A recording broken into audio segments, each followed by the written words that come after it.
आगामी कार्यक्रम प्रायोजित किया है जॉयस मायर मिनिस्ट्रीज के मित्रों और सहयोगियों ने।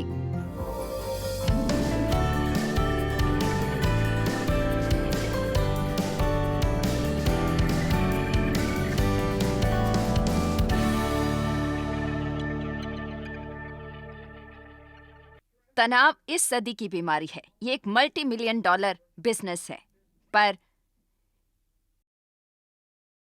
यीशु ने कहा, मैं आया ताकि तुम्हें शांति मिले। अपनी शांति मैं तुम्हें देता हूँ। इसलिए आपको शांति है। यदि आप एक मसीही हैं तो आप में शांति है। यदि आपने मसीह को अपना उद्धारकर्ता स्वीकार किया है तो आपने शांति के राजकुमार को ग्रहण किया है। वो आप में रहता है। मैंने कल रात एक उदाहरण दिया था कि कैसे एक तूफान आया हो तो पानी की ऊपरी सतह पर लहरें उठेंगी और गिरेंगी और टकराएंगी, और ये शांत और सहज नहीं होंगी, पर अंदर गहराई में वो पानी उतना ही शांत और ठहरा हुआ है। और यदि हम स्वयं की ओर इस तरह से देखें तो हमारी जीवन की सतह पर हमेशा कुछ उथल पुथल रहती है, पर शांति की परिभाषा है खामोश हृदय। इसलिए हमारी परिस्थितियों में कुछ भी हो रहा हो, हम एक खामोश हृदय रख सकते हैं।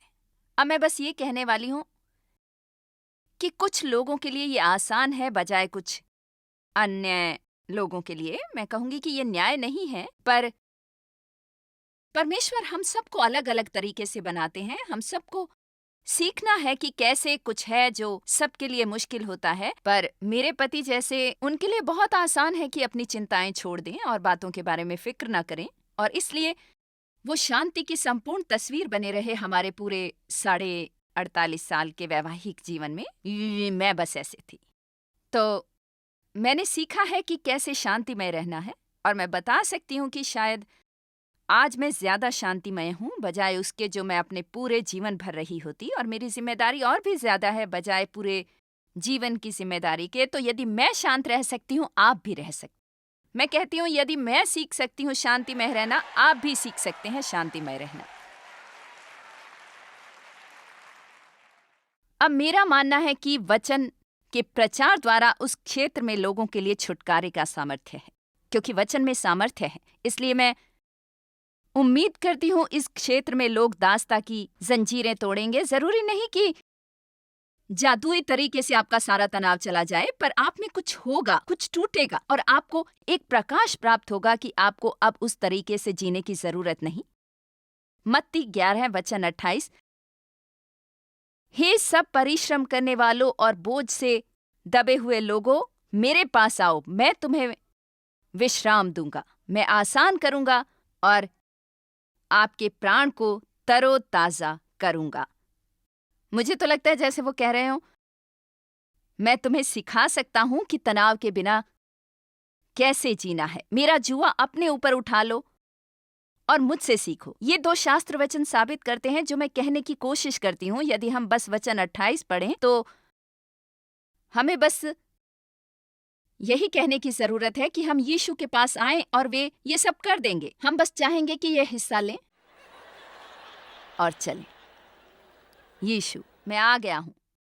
पर फिर वो कहते हैं, मेरा जुआ उठा लो और मुझसे सीखो। सीखो का मतलब है, ओके, मैं आपको दिखा सकती हूं कि शांति कैसे रखनी है और विश्राम कैसे पाना है और तरोताजा कैसे होना है और पुनर्निर्मित कैसे होना है। पर आपको ये देखना होगा कि मैं कैसे रहती हूं, मेरा अनुसरण करना होगा। अब वो शब्द इस्तेमाल करते हैं जुआ, मेरा जुआ अपने ऊपर उठा लो, जिससे हम कुछ ज्यादा परिचित नहीं।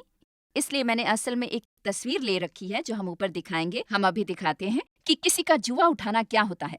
अब ये कहाता है बैलों का जुआ। आप देखते हैं कि वो एक दूसरे से जुड़े हैं, क्योंकि अगर दोनों ही एक भार खींच रहे हैं तो वो भार कहीं ज्यादा सरल हो जाता है। और यीशु सचमुच हमसे कह रहे हैं, यदि तुम मेरे जुए से जुड़े रहोगे, मुझसे बंधे रहोगे, मैं जीवन को तुम्हारे साथ खींचूंगा और ये तुम्हारा भार बहुत ज्यादा हल्का कर देगा।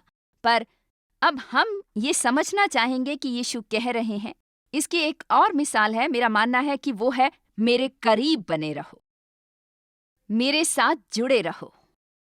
हर परिस्थिति में मेरे साथ लगे रहो और ध्यान से देखो कि मैं कैसे कुछ करता हूँ और फिर तुम मेरे पीछे हो लो और उस तरह से आप हर समय तनाव में नहीं रहोगे।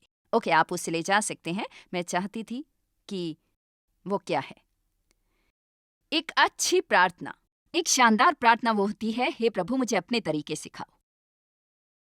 बाइबल में लिखा है कि इस्राएलियों ने परमेश्वर के कार्य देखे, पर परमेश्वर ने मूसा को अपने तरीके सिखाए। देखें, इजरायली चमत्कार चाहते थे।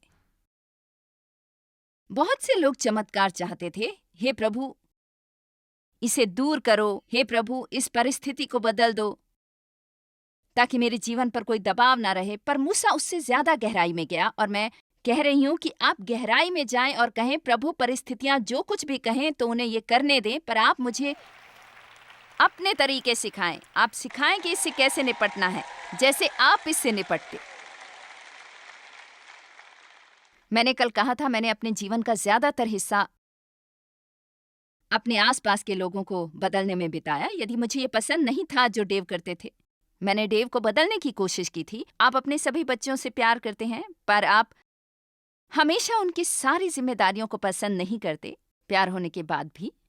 एक जिससे मुझे सबसे ज्यादा परेशानी हुई वो बिल्कुल मेरी तरह था, हमेशा जैसे कोई दुःस्वप्न हावी होने वाला हो। इसलिए मैं उन्हें बदलने की कोशिश कर रही थी, डेव को बदलने की कोशिश कर रही थी, अपने बच्चों को, अपनी मिनिस्ट्री को बढ़ाने की कोशिश, और ये कारगर नहीं हो रहा था, बिल्कुल भी नहीं। और परमेश्वर नहीं चाहते थे कि वो मेरे आसपास हर चीज को बदल दें। और मैं आपको परेशान नहीं करना चाहती जब मैं ये कहती हूँ, पर किसी को आपको बताने की जरूरत है कि परमेश्वर आपके आसपास हर चीज को बदलने की कोशिश नहीं करते, वे आपको बदलना चाहते हैं। मैं यहाँ खिंची चली आती हूँ।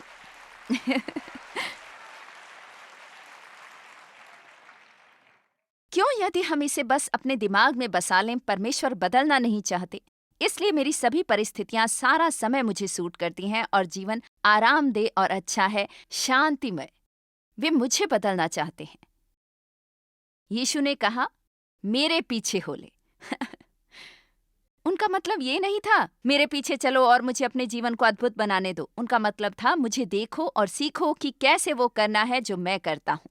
अब इससे पहले कि मैं इस शानदार संदेश में और आगे बढ़ूं, आज सुबह परमेश्वर ने इसमें कुछ डाला जो बिल्कुल परमेश्वर की ओर से वचन है, आज उपस्थित कुछ लोगों के लिए। और परमेश्वर ने ये मेरे हृदय में डाला। आज जब मैं सुबह वर्शिप के दौरान बैठी थी, मैंने सोचा कि मैं बस प्रशंसा करूंगी और फिर जाना कि मुझे उसे अपनी शिक्षा में जोड़ने की जरूरत थी। हम भजन संहिता 32 देखेंगे, पहले 5 वचन। बात करेंगे दोष भावना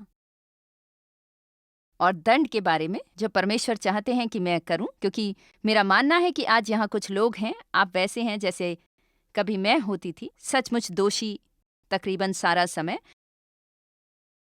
आप सही महसूस नहीं करते जब तक कि आप गलत महसूस नहीं करते। मैं भी ऐसे ही थी, क्योंकि मेरे पिता मेरा शोषण कर रहे थे। मैं अपने साथ इसे जीवन में लेकर चली और हमेशा दोषी महसूस करती। मैंने पाप स्वीकार कर लिए, तब भी दोषी महसूस करती थी। और इससे ज्यादा तनावपूर्ण कुछ भी नहीं कि आप वो बोझ लिए घूमते फिरें कि मुझ में कुछ खराबी है, मैं क्यों सही काम नहीं कर सकती। ये अजीब सा एहसास कि परमेश्वर आपसे नाराज हैं, वो आपसे संतुष्ट नहीं।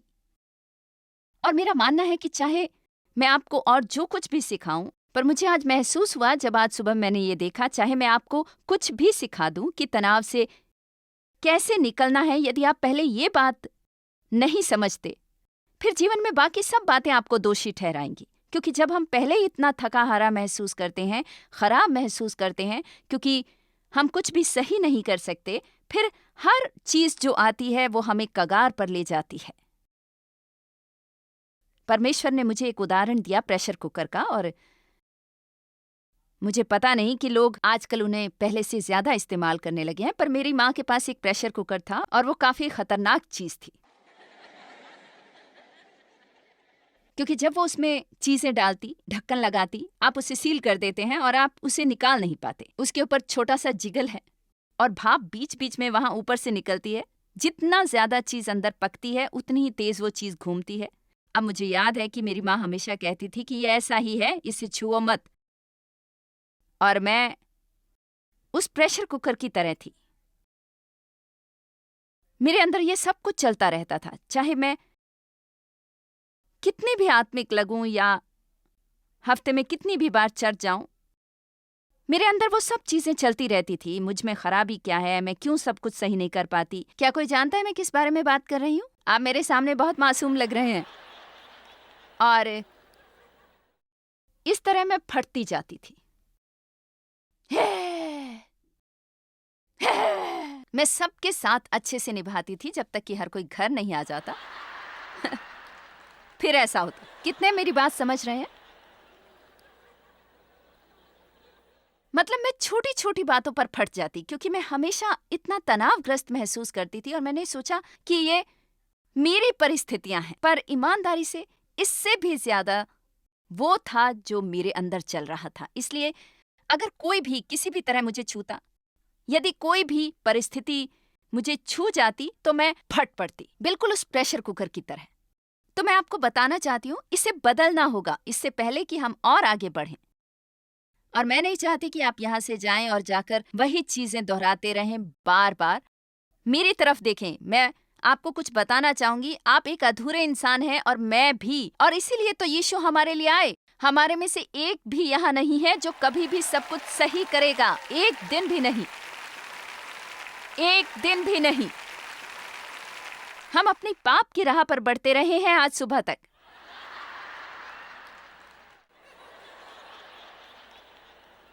हम रास्ते में भी पाप कर रहे थे।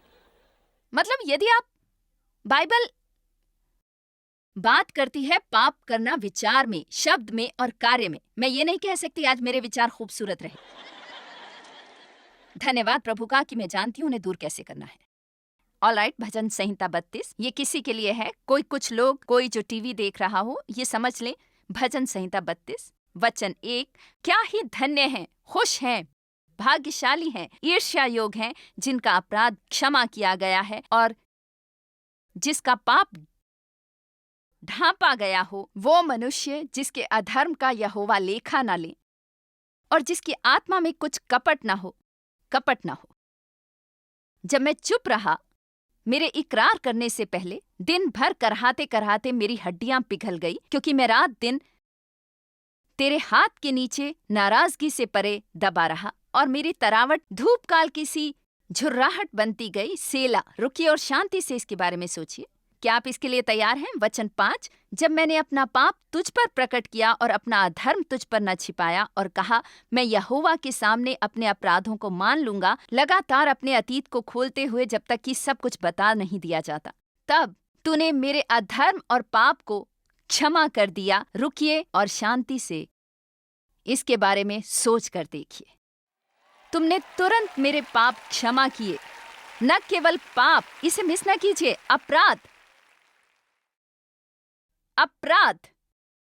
मैं आपसे एक प्रश्न पूछती हूँ, यदि परमेश्वर ने हमारे सारे पाप हटा दिए होते तो फिर दोषी महसूस करने को बाकी क्या रह गया? आपको दंड आज्ञा के अधीन नहीं रहना। हम सोचते हैं स्वयं से नफरत करना धार्मिक है। खैर, मैं किसी काम की नहीं, सुनिए, आपको धार्मिकता का वस्त्र पहनने की जरूरत है और अपना सिर ऊपर उठाना है। आप सिर हैं, पूंछ नहीं। परमेश्वर आपसे प्रेम करते हैं। आप सबसे ऊपर हैं, नीचे नहीं। परमेश्वर द्वारा अभिषेकित हैं। आमीन। आपके पास वो है जिसकी संसार में किसी और को जरूरत है। आप कभी भी अपने जीवन में तनाव के बोझ से मुक्त नहीं हो पाएंगे यदि आप स्वयं के भीतर में सही रवैये को अपनाना शुरू नहीं करते। इसलिए यदि आप स्वयं को पसंद नहीं करते तो बेहतर है आप इससे समझौता कर लें, क्योंकि आप ही हैं जो हर जगह जाते हैं। यदि आप स्वयं से नहीं निभा पाते तो बाकी सब चीजें कठिन ही होंगी। आमीन। क्या किसी को इसकी जरूरत है? मुझे उम्मीद है किसी को हो।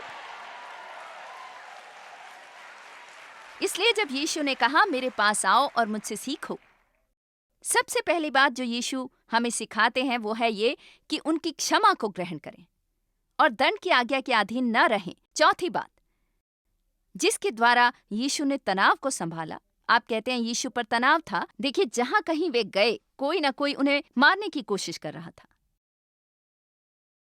यहूदा ने उन्हें 30 चांदी के सिक्कों के बदले दगा दे दिया। पतरस ने उनका इनकार किया। इसे कहते हैं बुरा दिन। हम पर एक बुरा दिन नहीं गुजरा।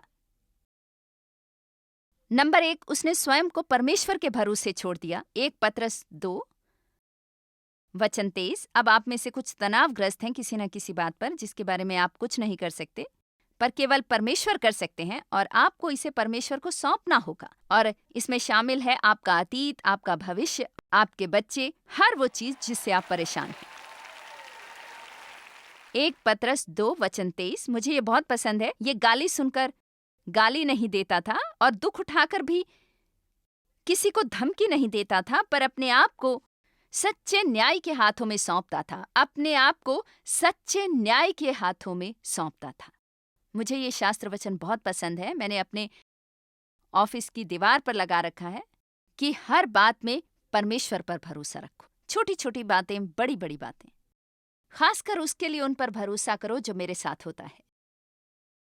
जो मुझे मिलता है परमेश्वर या आप पर निर्भर है। यदि आपको ये नहीं मिलता तो उसका कोई कारण है। यदि कोई मुझसे दुर्व्यवहार करता है तो मैं उससे नफरत करते हुए अपनी जिंदगी बर्बाद नहीं करूंगी। मैं आप पर भरोसा करूंगी कि आप उसकी देखभाल करें। आपको सीखना होगा हर छोटी छोटी बात में परमेश्वर पर भरोसा करना।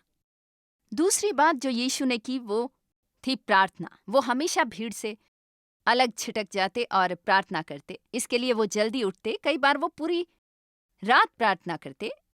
मैं उस शास्त्र वचन पर नहीं जाऊंगी अब। जब वो गतसमनी में थे, उसके लिए तैयारी करते हुए जो उनके जीवन का सबसे कठिन क्षण होने वाला था, उन्होंने अपने चेलों से कहा कि वो उनके साथ प्रार्थना करें, और आप जानते हैं सुसमाचार पढ़ने पर कि वे सो गए। वो अपने साथ ले गए थे पतरस और जब्दी के दोनों पुत्रों को। वे दुख और शोक प्रकट करने लगे और उन्होंने कहा कि उन्हें ऐसा महसूस हो रहा है। हर बात जो हम महसूस करते हैं उसे करने की हमें जरूरत नहीं। उसने कहा मेरा प्राण बहुत उदास और दुखी है, इसलिए मैं दुख से मरा जा रहा हूं। अब यहां रुको और जागते रहो और मेरे साथ पहरा दो। और वो थोड़ा दूर चले गए। जब वे वापस आए तो वे सोए हुए थे। पर एक बात जो हुई जिसने उन्हें इसे सहने के योग्य बनाया कि जब वो उनसे दूर छिटक गए थे और एक स्वर्गदूत आया और उसने उनकी सेवा की और आत्मा में उन्हें मजबूती दी। और एक बात जो होती है, जब हम प्रार्थना करते हैं तो परमेश्वर हमें मजबूती देते हैं, वे हमें योग्य बनाते हैं। प्रार्थना का हमेशा ये मतलब नहीं कि परमेश्वर हमें उससे छुटकारा दिला दें जो हमें परेशान कर रहा है। बहुत बार वो चुनते हैं हमें मजबूती देना।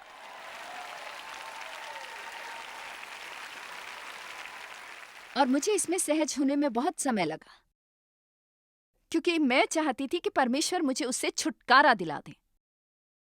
आमीन। और तीसरी बात जो यीशु को मालूम थी कि इस पूरे तनाव के तथ्य से कैसे निपटना है। वे जानते थे कि कब खामोश होना है। यूहन्ना अध्याय 14 वचन 30।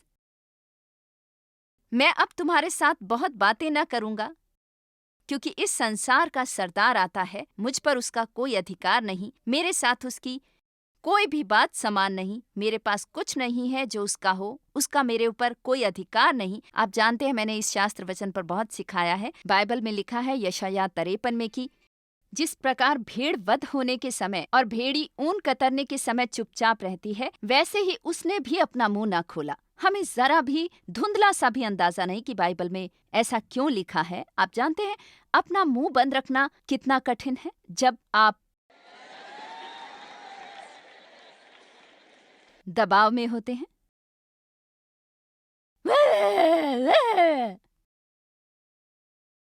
और हमें इससे सीखने की जरूरत है। यीशु ने कहा मेरा जुआ अपने ऊपर उठा लो और मुझसे सीखो। तो हम देख रहे हैं यीशु ने कैसे अपने जीवन का सबसे तनावपूर्ण समय गुजारा, और बाइबल में लिखा है कि उसने अपना मुंह ना खोला।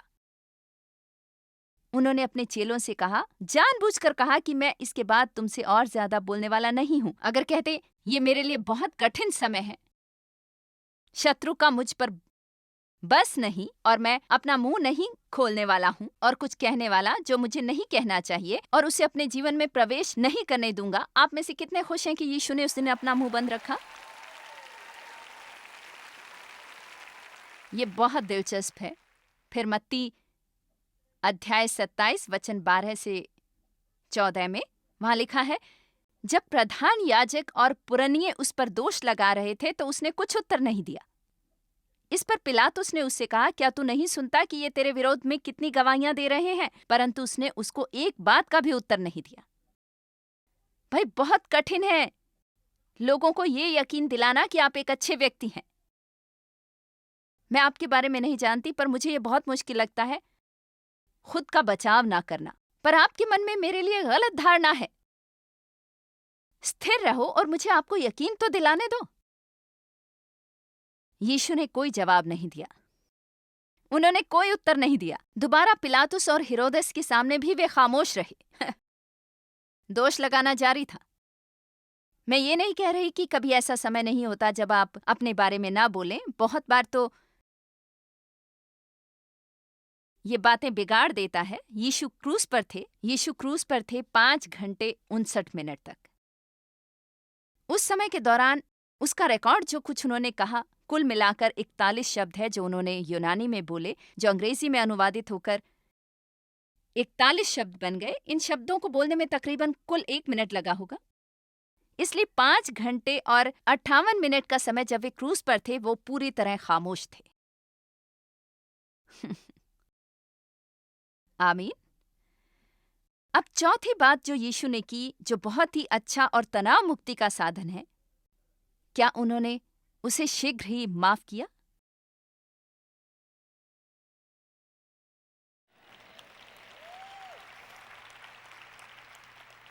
ओके, मैं क्या आपको एक छोटा सा हिंट दूं? यदि आप तनावग्रस्त होना चाहते हो दुख भरे जीवन से, तो बस आगे बढ़िए और आसानी से नाराज हो जाइए। आगे बढ़िए और ये कहिए, इस पर मेरा बस नहीं, मैं बस बहुत संवेदनशील हूं, मेरी भावना को आसानी से ठेस पहुंचती है। बंद कीजिए। किसी की भी भावनाओं को आसानी से ठेस पहुंच सकती है यदि वो चाहे।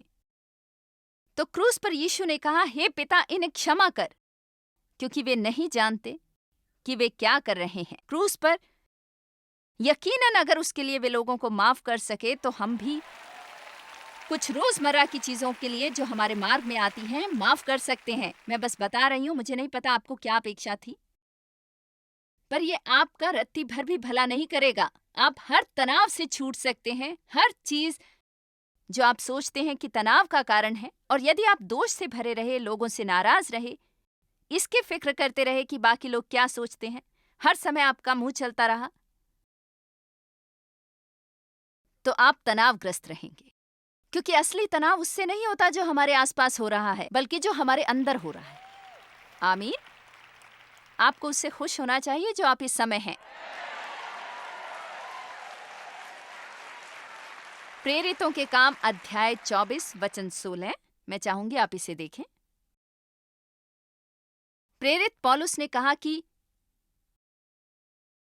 उन्होंने कहा, इससे मैं आप भी यत्न करता हूं कि परमेश्वर की और मनुष्यों की ओर मेरा विवेक सदा निर्दोष रहे। अपने शरीर को यातना देते हुए, अपने शारीरिक प्रेम को मुर्दा करते हुए और शारीरिक भूख को और सांसारिक इच्छाओं को हर पहलू से प्रयत्न करता हूं कि एक शुद्ध अंतरात्मा रखूं, जिसमें परमेश्वर और मनुष्य के प्रति नाराजगी न रहे। पौलुस ने कहा, मैं इस पर काम करता हूं। ये ऐसा कुछ नहीं जो आप पर आ गिरे, ये कुछ ऐसा है जिसके लिए आपको प्रयास करना होगा और जानबूझकर इसे करना होगा।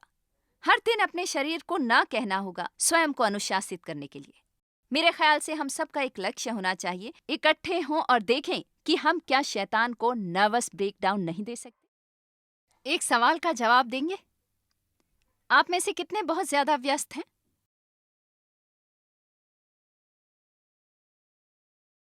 जानते हैं क्या, मुझे असल में इस वक्त अपना हाथ खड़ा करने की जरूरत नहीं। आप जानते हैं, हमारी मिनिस्ट्री इतनी बढ़ चुकी है जो पहले ना था, और ज्यादा बढ़ रही है। मैं पहले से कहीं ज्यादा कम काम कर रही हूँ क्योंकि मैं स्मार्ट तरीके से काम कर रही हूँ बजाय मेहनत के। आमीन। हम सब लोग मरियम और मार्था की कहानी जानते हैं। मार्था काम करती थी और मरियम, मुझे यकीन है, वो भी काम करती होगी जब तक कि यीशु नहीं आए। तब वो तुरंत ही उनके पाँव के पास बैठ गई क्योंकि उन्हें ये अवसर मिला था जिससे वो वंचित नहीं रहना चाहती थी। आप में से बहुत से मेरे जैसे ही होंगे, काम की लत वाले। आप जीवन में सचमुच महत्वपूर्ण चीजें मिस कर रहे हैं, सचमुच। आप में से कितने इतने व्यस्त हैं कि आपके बच्चे तकरीबन बड़े हुए हैं और आप उन्हें ठीक से जानते नहीं? जब आप बूढ़े होते हैं और बच्चों से रिश्ता नहीं तो आप खुश नहीं होंगे। और ये रिश्ता एकदम अचानक शुरू नहीं हो जाता क्योंकि आप माँ बाप हैं। आपको उन रिश्तों को बनाना पड़ता है। रिश्तों में एक चीज लगती है और वो है समय।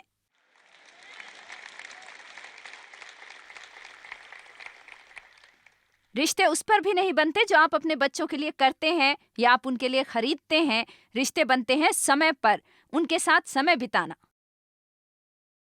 समय बिताना। आप अनजान व्यक्ति से तो विवाहित नहीं।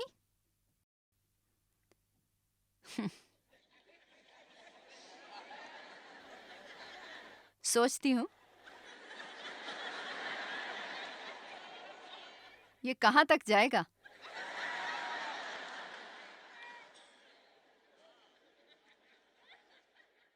क्या हर दिन आपको अपने जीवन में जगह मिलती है हंसने के लिए? आपके पास ये होनी चाहिए। बढ़िया तनाव मुक्ति का साधन। ये एंजाइटी मेडिसिन से कहीं ज्यादा बेहतर है।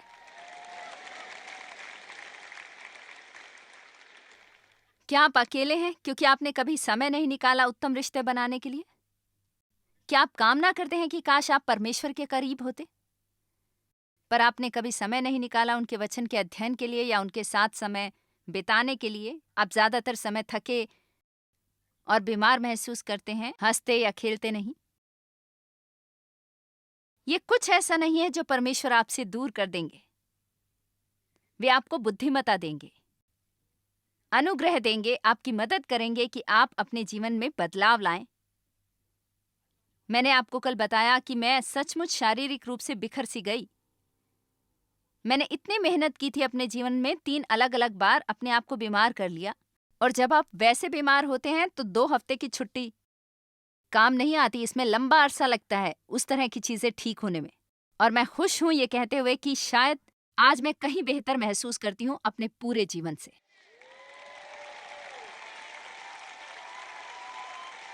बस इसलिए नहीं कि मैंने प्रार्थना की और परमेश्वर ने ये सब गायब कर दिया। मुझे सचमुच कुछ उग्र बदलाव लाने पड़े। पहली बात जो मैंने की थी वो ये कि मैंने सचमुच अपने जीवन का अध्ययन करना शुरू किया, पता लगाने के लिए कि मेरी शांति चुराने वाला क्या है, वो क्या चीजें हैं जिसका शैतान इस्तेमाल कर रहा है। और उदाहरण के लिए उनमें से एक था जल्दबाजी। मैं सही व्यवहार नहीं करती, आत्मा का फल मेरे अंदर से नहीं निकलता जब मुझे जल्दबाजी होती है। कहते हैं आपको पता नहीं चलता आपको कौन सा फल हासिल है बिना निचोड़े हुए। और इस जैसा कोई निचोड़ नहीं, जल्दी में जाना जाना जाना जाना। इसलिए हमें ये करने की जरूरत नहीं। या तो हम कुछ चीजें खारिज कर सकते हैं या एक रात पहले बेहतर तैयारी करें। उनमें से एक बात जो मैं तकरीबन अब हमेशा करती हूँ वो है, यदि मुझे पता हो कि सुबह मुझे बहुत कम समय मिलेगा, मुझे जल्दी जाना हो, तो मैं हमेशा एक रात पहले ही फैसला कर लेती हूँ कि मैं क्या पहनने वाली हूँ और इसे बाहर निकाल लेती हूँ, उसकी मैचिंग ज्वेलरी भी, और तैयार रहती हूँ बिना अपना समय बर्बाद किए हुए कि क्या पहनूं क्या नहीं। आमीन। और भी बातें हैं जो आप कर सकते हैं। अपने बच्चों के लंच रात को बना लीजिए। बहुत सी ऐसी बातें आप कर सकते हैं। इफिसियों 5 वचन 15 से 16 ये मेरे बहुत मनपसंद शास्त्र वचनों में से है। ध्यान से देखो कि कैसी चाल चलते हो। अपने जीवन की ओर ध्यानपूर्वक नजर डालो जब आप यहाँ से जाएं। क्या आप आज दोपहर 15 से 30 मिनट निकालेंगे कभी कहीं जाएं जहां आप अकेले हों और बस अपने जीवन के बारे में सोचें। क्या आप अपने जीवन की इन्वेंटरी लेंगे? अपने जीवन की। यहाँ बस आकर बैठे ना रहिए और मुझे देखते मत रहिए। उसे सुने जो मुझे कहना है, भाग लें। घर जाएं और थोड़ी सी इन्वेंटरी लें और सोचें, क्या मैं अपने जीवन से खुश हूँ? क्या मैं मानती हूँ कि अपने जीवन के साथ वो कर रही हूँ जो परमेश्वर चाहते हैं कि मैं करूँ? क्या मैं एक न टिकने वाला जीवन जी रही हूँ? हैरानी की बात है कि कितने लोग ये कहते हैं, मैं जानती हूँ मैं हमेशा ये करती नहीं रह सकती। तो अब ये समय कैसा रहेगा जब आप बदलने का फैसला करते हैं, जब आप जान लें आपको स्वयं में निवेश करना होगा। अब समय है अपने जीवन में वो बातें खारिज करने का जो बहुत अच्छा फल नहीं ला रहे। ध्यान से देखें कि आप कैसी चाल चलते हैं। जिएं लक्षित होकर योग्य जीवन और सही जीवन, न कि बुद्धिहीन और विवेकहीन पर बुद्धिमानी से। समझदार और बुद्धिमान लोगों की तरह ज्यादातर समय का उचित इस्तेमाल, हर अवसर को खरीदना, क्योंकि ये दिन बुरे हैं। जैसा कि मैंने कहा, मेरी मिनिस्ट्री इतनी विशाल हो चुकी है जो पहले नहीं थी। खैर, मैं उस सब में नहीं जाऊंगी, पर बहुत से बढ़िया अवसर, और मैं ज्यादा स्मार्ट तरीके से जी रही हूं बजाय मेहनत कशी के। बहुत से लोगों को स्वयं की मदद करने दी है और वे हमेशा सब कुछ नहीं करते जैसा मैं चाहती हूं कि वे करें, पर यह बेहतर है मेरे लिए कि मैं उन्हें अपने जीवन के बहुत से तनाव से खुद को मुक्त करने दूं। और अक्सर शायद मुझे वो पसंद ना आए। मैं आज नियमित रूप से ब्रेक लेती हूं। मैं बस काम से तक नहीं जाती, क्योंकि जानते हैं अंत में मैंने क्या हल निकाला? मुझे परवाह नहीं मैं कितनी मेहनत करूं, काम तो हमेशा ही रहेगा। देखिए, कोई फर्क नहीं पड़ता मैं चाहे कितनी मेहनत करूं, काम तो हमेशा रहेगा ही। इसलिए मेरे लिए बेहतर होगा कि मैं सीख लूं, बस काम ही ना करती रहूं। क्योंकि परमेश्वर ने हमारे लिए वो नहीं किया जो उन्होंने हमारे लिए मसीह में किया, और वो जीवन प्रदान किया जो उन्होंने हमें दिया। इसलिए हम कुछ नहीं करते और सारा समय काम करते हैं। अब आप में से कुछ को शायद थोड़ी ज्यादा मेहनत करने की जरूरत है, पर हर बार दोनों तरफ कुछ ना कुछ असंतुलित रहता है। 5 तरीके हैं तनाव मुक्त होने के। सीखें श्रग थेरेपी इस्तेमाल करना। हम सब आज सीखेंगे श्रग थेरेपी को। मेरा बेटा मेरे लिए एक नया कॉफी पॉट लाया और ये तकरीबन सब कुछ कर देता है आपके लिए, सिवाय इसके कि आप उस बर्तन को वहां रखें जहां से कॉफी बाहर आ रही है। वो ये नहीं करता, और ये फिल्टर नहीं डालता। और एक फिल्टर है जिसे आप सारा समय वहां छोड़ सकते हैं, पर मुझे वो पसंद नहीं है, इसलिए आप पेपर फिल्टर इस्तेमाल करते हैं। तो आपको उसे अंदर डालना होगा। तो हाल ही में मैंने कॉफी का एक पॉट बनाया, पर किसी न किसी तरह मैंने उस पॉट को बिल्कुल नीचे नहीं रखा और मैं कमरा छोड़कर कहीं और चली गई। और ये एक बहुत बड़ा बर्तन है, कहने की जरूरत नहीं, जब मैं बाहर आई तो मुझे ये मिला। और उस सुबह मुझे समय नहीं था इससे निपटने का। मैंने इसकी ओर देखा। ईमानदारी से कहूं, मुझे एक चीज महसूस नहीं हुई, मैं बस गई। ये है श्रग थेरेपी।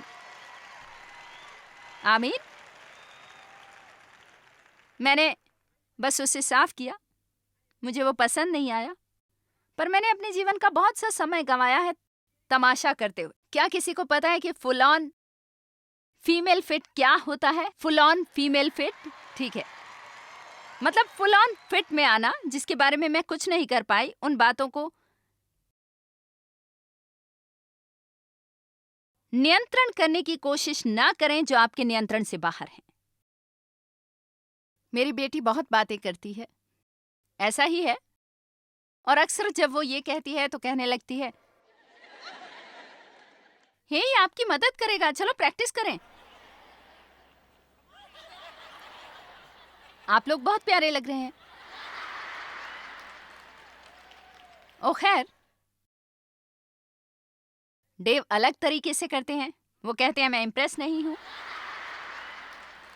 अगर इम्प्रेस नहीं तो अनइम्प्रेस नहीं हो सकते। पर जब वो ये कहते हैं, उनके साथ एक बॉडी लैंग्वेज है, मैं इम्प्रेस नहीं हूं। ये है श्रग थेरेपी। ये ऐसे है जैसे मैं उस पर नहीं चल रही। अब इसका मतलब ये है कि आप अपनी चिंता छोड़ रहे हैं। और जानते हैं क्या, परमेश्वर ये नहीं करते, और वो हमारी देखभाल तब तक नहीं करते जब तक कि हम अपनी चिंताएं छोड़ नहीं देते। क्योंकि आपकी सारी चिंताएं, सारे ख्याल मुझ पर डाल दीजिए एक बारगी, क्योंकि मैं आपकी परवाह करता हूं। दूसरी बात जो आप प्रैक्टिस करते हैं वो है कंफर्ट जोन में रहना। 5 तरीके तनाव मुक्त होने के। श्रग थेरेपी का व्यवहार करें। नंबर 2, अपने कंफर्ट जोन में रहें। अब इसका मतलब ये नहीं कि आप कभी भी कोई मुश्किल काम ना करें, बल्कि अपनी सीमाएं पहचान लें और उनका आदर करें। दूसरे शब्दों में, वो काम करने बंद करें जिनमें आप बदतर हैं, बेहतर नहीं कर सकते। आमीन। आप नहीं जानते कि आप कितना कबाड़ा कर देंगे। यदि मैं घर गई और मैंने कोशिश की कपड़े बनाने की, कोई शानदार डेजर्ट बेक करने की, तो पता है क्या होगा? जानते हैं, कुछ साल पहले मुझे इसका खुमार चढ़ा था और मैंने सोचा ठीक है, मैं कुछ नियमित काम करूंगी। कई बार मुझ पर यह सनक सवार होती है यदि मैंने बहुत सी मीटिंग की हो या एक के बाद एक कोई कार्य किया हो। मेरे लिए अच्छा नहीं है कि हर बार आत्मिक क्षेत्र में रहूं सारा समय। मुझे नॉर्मल जोन में भी जाने की जरूरत है। और इसलिए जब मैं वैसी होती हूँ, यदि मैं सचमुच थक जाती हूँ, आत्मिकता पर ओवरडोज कर जाती हूँ, तो मुझे कई बार इच्छा होती है घरेलू बनने की, जो एक मजाक है क्योंकि मैं वैसी नहीं हूँ। ये मेरी तरह की चीज नहीं है। और इसलिए मैंने कुक बुक खरीदी और मैं बाहर गई और मैंने कुछ खरीदारी की। आप ये जानना भी नहीं चाहेंगे कि मैंने मसालों पर कितना पैसा खर्च कर डाला। मतलब मैं वो हर तरह का मसाला खरीद लाई जिसकी शायद आप कल्पना करें। और मेरी बेटी कहती है, इससे आप क्या करने वाली हैं? मैं कुकिंग करने वाली हूँ। मेरे लिए खाना बनाना अच्छा होगा, मैं इससे एंजॉय करूंगी, ये अच्छा रहेगा। इसलिए ये मैंने फैसला किया कि मैं देव के लिए बनाऊंगी एक टूना कैसरोल, क्योंकि हमें सचमुच टूना कैसरोल बहुत पसंद आता था। ये बहुत आसान है, जैसे नूडल्स, सूप, टूना, चीज। इसे बनाना मुश्किल नहीं, और किसी तरह ये पकवान बिल्कुल गोंद की तरह बन गया। मतलब ये बहुत खराब है। पता है आपको, सभी मसाले आज भी रैक पर रखे हैं और मैं अपने कंफर्ट जोन में और अपनी मजबूत स्थिति पर, क्योंकि मैं ये कर सकती हूँ। मतलब इससे मुझे ब्रेक की जरूरत होती है, पर मैं कंफर्टेबल होती हूँ। आप मुझे नर्वस नहीं करते। मेरे लिए ये बढ़िया है, पर मैं तनावग्रस्त हो सकती हूँ यदि मेरे लिए एक केक बेक करना पड़े या डेव के लिए शर्ट सीनी पड़े। ये बस एक नाइटमेयर होता है। अपने कंफर्ट जोन में बने रहिए और ये मत सोचिए कि आपको अपनी तुलना किसी और से करने की जरूरत है। इससे बहुत तनाव होगा जब हम ये सोचते हैं कि हमें वो करना है जो बाकी लोग करते हैं। मैं बता दूं, चाहे कोई कुछ भी कर रहा हो, यदि उन्हें ये पसंद है तो ये मतलब नहीं कि पूरी दुनिया को यही करना है। और यदि आप स्वयं के लिए खड़े नहीं होते तो आप अपना पूरा जीवन बिता देंगे कुछ ऐसी चीजें करते हुए जिससे आपको नफरत है और घृणा है, और फिर आप बुरा महसूस करते हैं क्योंकि आप इसमें माहिर नहीं होते। आमीन।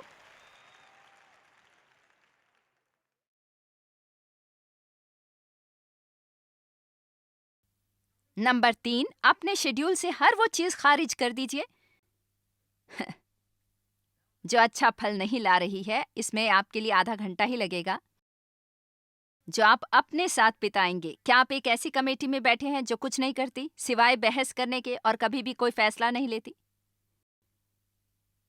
प्रभु दया करें। मुझे याद है एक बार मैं एक चर्च कमेटी में थी और वो इसी पर बहस और चर्चा करते कि फ्रंट डोर पर कौन सा रंग हो। बोरिंग। आप कितना समय बिताते हैं चुगली करने में और चुगली सुनने में?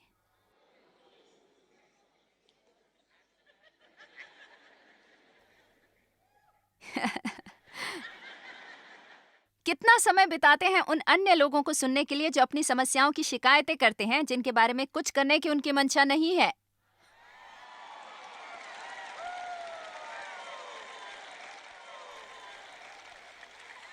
उन्हें आपकी मदद की जरूरत नहीं, ना ही जवाब की। यदि आप उन्हें जवाब देते हैं तो वो फिर भी वो नहीं करेंगे। आप कितना समय बिताते हैं सचमुच मूर्खतापूर्ण चीजें टीवी पर देखने में, या शायद बस 2 घंटे तक चैनल को बदलते हुए और कुछ भी ना देखते हुए? मुझे पता है आप में से कुछ शायद रियलिटी टीवी पसंद करते हैं, पर मुझे ये पसंद नहीं। मेरे लिए रियलिटी काफी हो गई है। जब मैं टीवी देखती हूँ तो मुझे कुछ फैंटेसी चाहिए होती है। मुझे कोई परी कथा दीजिए। मुझे कुछ ऐसा चाहिए जो इस धरती से जुड़ा नहीं है। मैं बैठकर एक और पारिवारिक झगड़ा नहीं देखना चाहती और तकरीबन एक दूसरे को मार डालना। मुझे इससे निकलने में 40 साल लगे।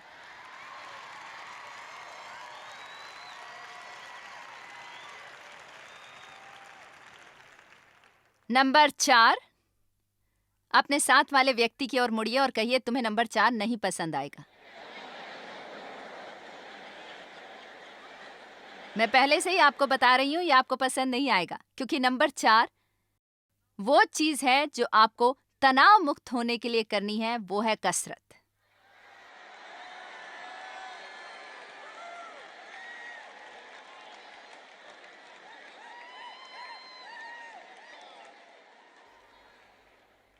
कसरत पूरे संसार में सबसे बेहतरीन तनाव मुक्ति का साधन है। अब सुनिए, हमारे शरीर में छोटी चीजें होती हैं जिन्हें एंडोर्फिन कहते हैं, और ये फील गुड हार्मोन्स हैं, और वो बढ़ जाते हैं जब हम कसरत करते हैं। और एंडोर्फिन हमें खुशी महसूस कराते हैं और हम कम फिक्र करते हैं। कसरत आपकी नींद को सुधारती है, तनाव पर विपरीत प्रभाव डालती है। यदि आप बहुत कड़ी कसरत करते हैं कि आपको पसीना आए, तो ये आपके सिस्टम से टॉक्सिक जहर बाहर निकालता है। ये ब्लड प्रेशर कम कर सकता है, दिल की धड़कन सुधारता है और कोलेस्ट्रॉल भी। और ये आपका मूड अच्छा करता है।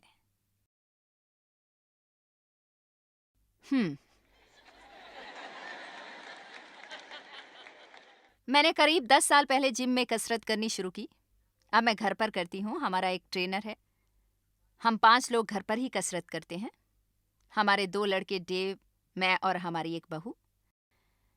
पर हाल ही में बसंत में मैंने टहलना भी इसमें जोड़ दिया। अब मैं हर दिन 4 मील चलती हूँ, पैदल कसरत के साथ साथ। अब सुनिए, मेरा कोलेस्ट्रॉल सबसे कम है जो शायद पिछले 15 सालों में हुआ हो, और ये एकदम सच है। मैं उसे आप पर जबरन नहीं डाल रही जो मैं करती हूँ, पर मैं ऐसी हूँ, इसलिए मैं बस सच में, मेरा मतलब मैं ईमानदारी से कहूँगी। मेरी ओर देखिए और मैं आपसे कुछ कहूँगी। मुझे विश्वास नहीं होता कि मुझे टहलने से कितनी ऊर्जा मिलती है।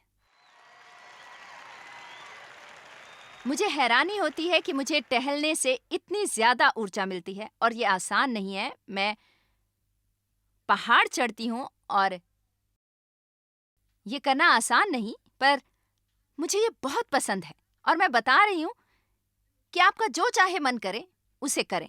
मैं आपकी टीचर हूँ, इसलिए बता रही हूँ जो मेरा विश्वास है कि आपकी मदद करेगा। आज संसार में बहुत सा तनाव है। इतिहास में इससे पहले इतना तनाव हमारे ऊपर कभी नहीं आया। छोटे छोटे यंत्र हमें अपने साथ लेकर जाने पड़ते हैं।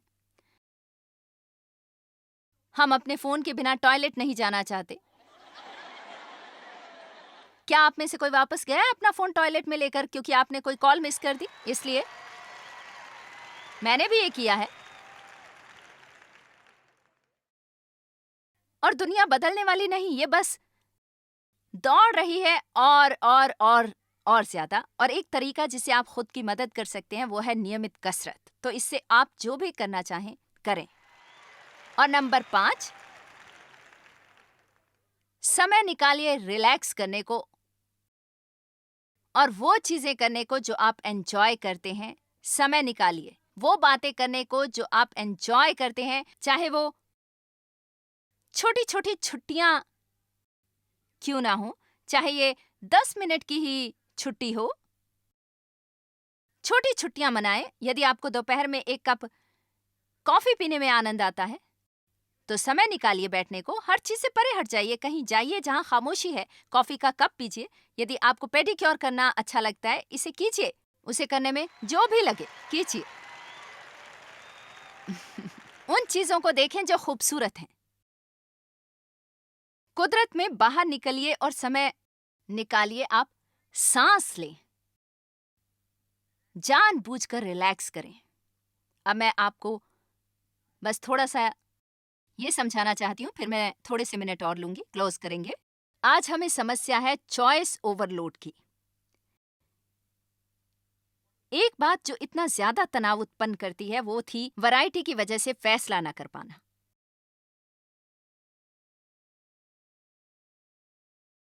अब एक ग्रॉसरी स्टोर में 48,750 आइटम्स हैं। एक नॉर्मल ग्रोसरी स्टोर में 48,750 आइटम्स होते हैं।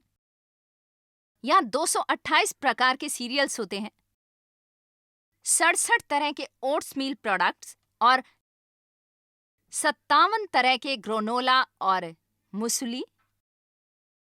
हाल ही में 29 तरह के M&S देखे हैं मैंने।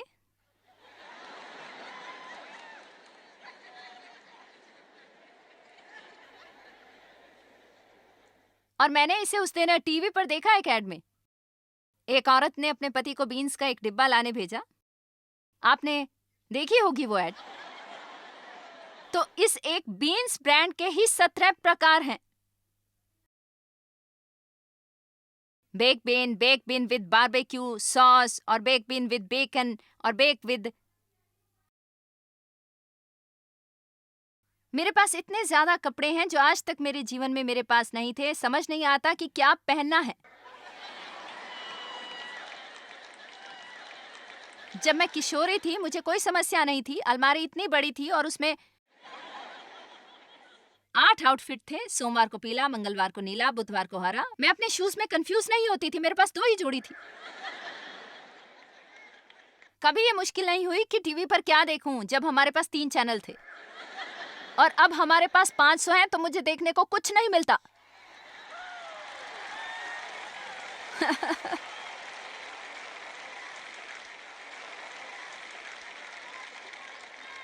तो सुनिए, ये है चॉइस ओवरलोड। आप अपने जीवन में बहुत से तनाव से छूट सकते हैं यदि आप बस फैसला करने लगे। आप में से कुछ के अनेक फैसले होते हैं जो आपको करने होते हैं और आप स्वयं को पागल बनाए जा रहे हैं, आगे पीछे जाते हुए, आगे पीछे जाते हुए, आगे पीछे जाते हुए, आगे पीछे जाते हुए। क्या हो यदि मैं परमेश्वर को मिस कर दूं? यदि मैं परमेश्वर को मिस कर दूं? पता है क्या, जो मैंने बहुत पहले सीखा, यदि तुम मुझे मिस करती हो तो मैं तुम्हें ढूंढ लूंगा। तो चलिए परमेश्वर की स्तुति करें।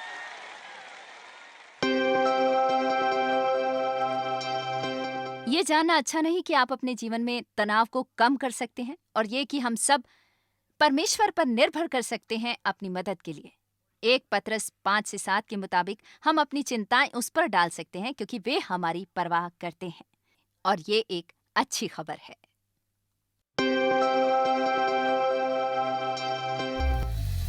जॉयस मायर मिनिस्ट्रीज में आप हमारे लिए बहुत ही कीमती हैं। जितना कि आप जानते हैं, हम आपकी सराहना करते हैं और इस सेविकाई को दुनिया भर में संभव बनाने के लिए हम अपने दोस्तों और सहभागियों को धन्यवाद देते हैं। हम साथ मिलकर भूखों को खाना खिलाते हैं, गरीबों को कपड़े देते हैं और कई देशों में सुसमाचार बांटते हैं। अपना प्रार्थना निवेदन भेजने के लिए कृपया आज ही संपर्क कीजिए jmmindia.org पर। हमारे स्रोतों के बारे में और भी जानिए।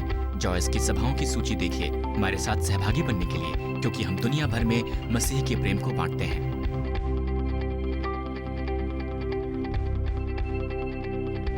इसका खर्च उठाया है जॉयस मायर मिनिस्ट्रीज के मित्रों और सहयोगियों ने।